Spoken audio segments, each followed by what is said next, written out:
Cette image, c'est un dessin que j'ai fait en fait dans la revue L'Actualité à Montréal. Et au départ, en fait, tous les dessins que vous voyez ici sont des images que j'ai fait pour un espace de dessin d'humour. Et je n'avais pas de contraintes thématiques. J'ai proposé simplement des images qui m'inspiraient. Alors, j'avais fait celui-ci et c'était publié dans l'Actualité. Et plus tard, je l'ai envoyé à Portugal pour un salon de caricature. Et puis, ça a remporté les premiers prix, pour les grands prix. Et les sujets du salon, cette année-là, c'était l'eau.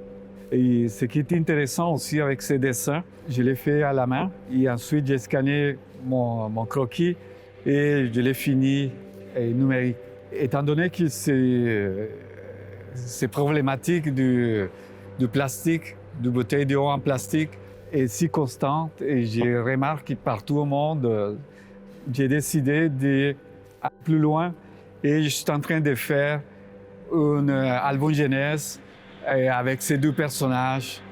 Et c'est la fiction, il n'y a pas de la morale là-dedans, mais ça touche ce sujet, donc ça m'a permis d'aller plus loin. J'ai continué à faire des coquilles et à travailler sur cet album.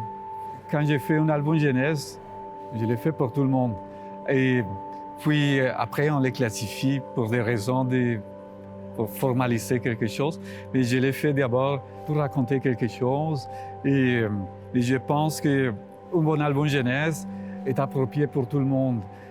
Surtout qu'aujourd'hui, on fait des albums jeunesse avec tellement de richesses visuelles et des contenus si diversifiés qui vraiment, c'est pas simplement pour les enfants, c'est pour tout le monde et pour les grands enfants que nous sommes aussi.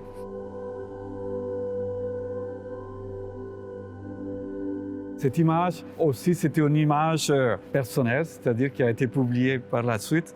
Et encore une fois, c'est simplement un jeu visuel dans lequel je fais référence à la culture saine, quelque part à relaxer, à l'éviter si on veut, en se donnant un petit coup de main avec les ballons. Pour l'essentiel, au départ, je ne pense pas trop à passer un message, mais plutôt à faire une image. Et par la suite, ça se développe. Mais en principe, j'aimais bien l'idée, la possibilité d'aller, de l'éviter plus facilement à l'aide des ballons.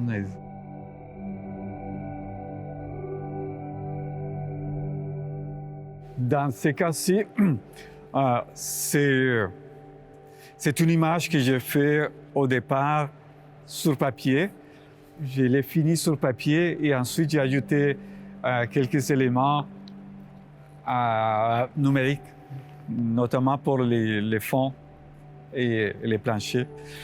Puis, en principe, la même histoire, la possibilité de jouer avec une image absurde.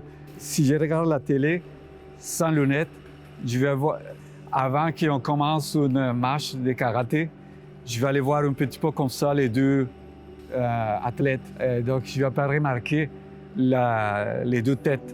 Et c'est pour ça peut-être que c'est devenu ça.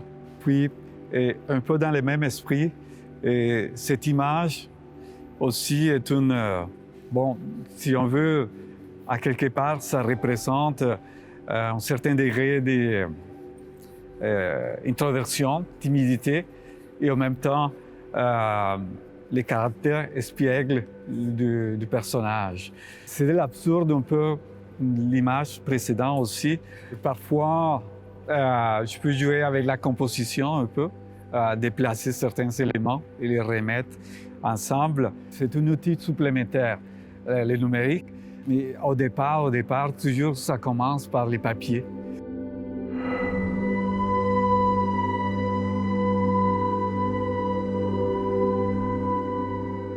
Ça, c'est une image que j'ai faite à 100% numérique, toujours à partir d'une image que j'ai scannée. C'est une image plutôt difficile à concevoir, pas trop, mais à exécuter. Et finalement, ça a donné ça et je trouve que je suis content de cette image. Il y a des éléments de culture que j'apprécie. C'est très japonais, si on veut, le thème du tatouage. Puis, j'aime bien les côtés zen du dessin japonais. Ça mène à la réflexion, se mettre dans cet état d'esprit. Alors, c'est ça, je l'ai fait pour mon plaisir. Et bon, on l'a publié par la suite. Et je suis très reconnaissant envers la revue L'Actualité. Pendant 29 ans, j'ai publié mes dessins et j'ai pas eu mais on n'y posait rien. Et donc, ça m'a permis d'épanouir mon imaginaire sans contrainte.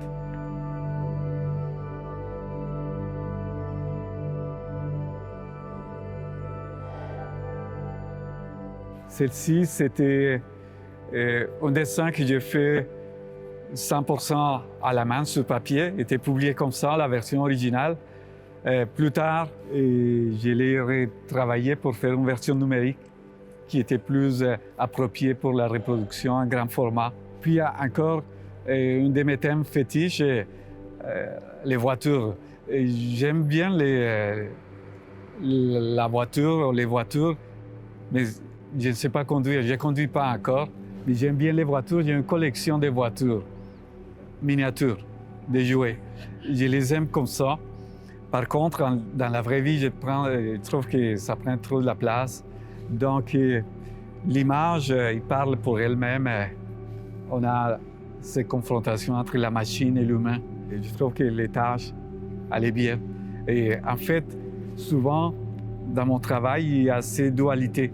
Il y a deux éléments en moi qui sont opposés.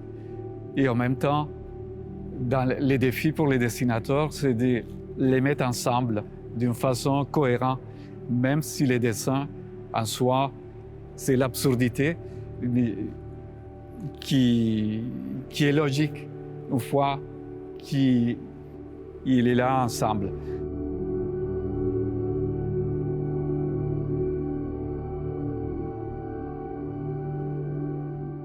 Ici encore, il s'agit d'une image qui a un rapport avec le quotidien et la santé est quelque chose qui m'obsède. On a tous nos démons ou des choses qu'on aime ou qu'on n'aime pas. Et le tabac m'obsède dans le sens que j'ai une formation en tant que dessinateur publicitaire et publiciste.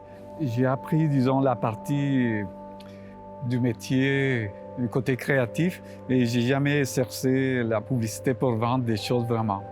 On apprend en publicité, par exemple, que pour faire en sorte qu'une personne devienne addicte à la cigarette, c'est important qu'il commence à fumer avant l'âge de 20 ans.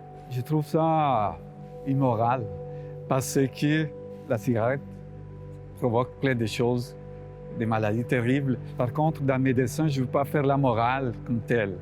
Sauf que s'il y a des images qui peuvent parler et peut-être sauver une personne, surtout quand je montre ça dans des écoles et à des adolescents, ça me permet de s'exposer à une image qui peut-être va leur faire réfléchir et il y aurait un fumeur de moi, qui sait.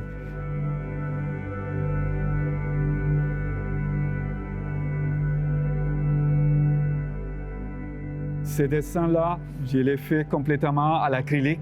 Et ici, le numérique, c'était uniquement la reproduction, c'est-à-dire les scanner pour l'agrandir et les nettoyer un peu pour les blancs, que ça soit bien. Mais à part ça, c'est fait au pinceau et avec l'acrylique. D'abord, je l'ai dessiné pour le plaisir d'inventer des images avec des livres. Puis on peut penser que La lecture, c'est une façon de muscler ses neurones, ce qui est vrai. Et en passant, mais je n'ai pas pensé ça au départ. Voilà, ce sont des images d'abord, et ensuite on trouve l'histoire qu'il y a derrière, ou qui ont pu bâtir autour.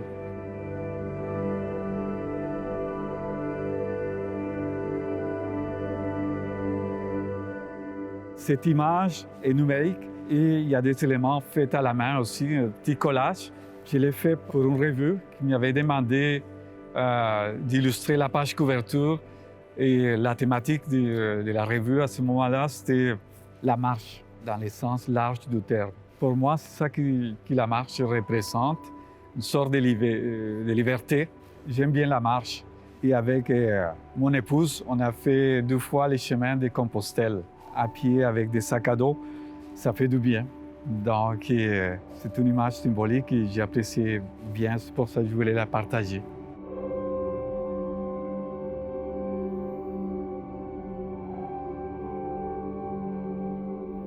J'aime bien celle-ci aussi. C'est une image où j'ai utilisé du collage. Les fonds étaient faits à la main sur le papier aquarelle et les dessins noirs, je les dessinais sur une tablette. Avant, j'ai scanné mon croquis, mon esquisse. Au départ, il n'y avait pas de bouteille de vin. C'était plutôt une bouteille avec de l'encre dans mon esquisse. Quand j'ai commencé à les dessiner, j'ai vu une autre chose et ça est devenu une bouteille de vin.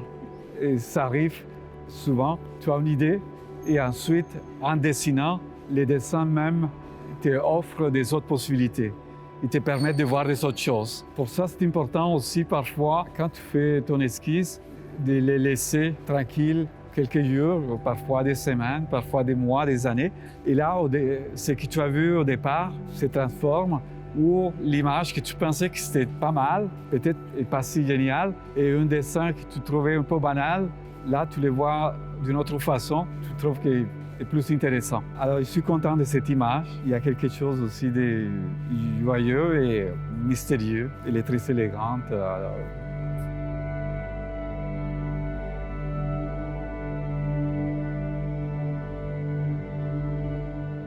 Ça, c'est un dessin qui, comme tous les dessins que j'ai faits, je les ai faits simplement pour le plaisir d'imaginer à partir d'un visuel qui a attiré mon attention. Dans ces cas-ci, les trous qui ont fait dans la neige pour pêcher, et notamment les Inuits dans le Grand Nord du Canada pour pêcher les phoques. C'est une activité qui demande beaucoup de patience, de concentration. Ils peuvent passer longtemps, des heures à attendre qu'une phoque se pointe.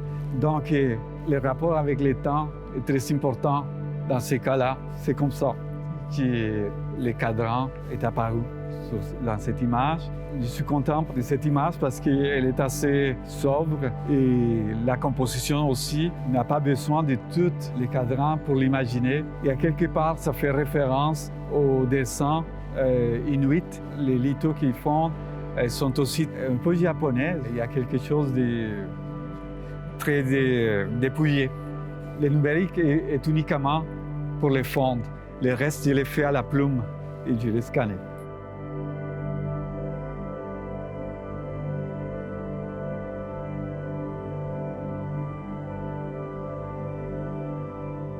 Ici, c'est une image où la forme de l'arbre et le fait qu'un arbre est fait en bois et souvent les horloges à pendule sont encadrées ou viennent dans un meuble en bois vertical. Ça m'a fait ramener les deux choses, les mettre ensemble. Les dessins originaux que j'ai publiés dans l'actualité avaient un personnage supplémentaire, un monsieur âgé à côté qui contemplait, qui regardait cet arbre.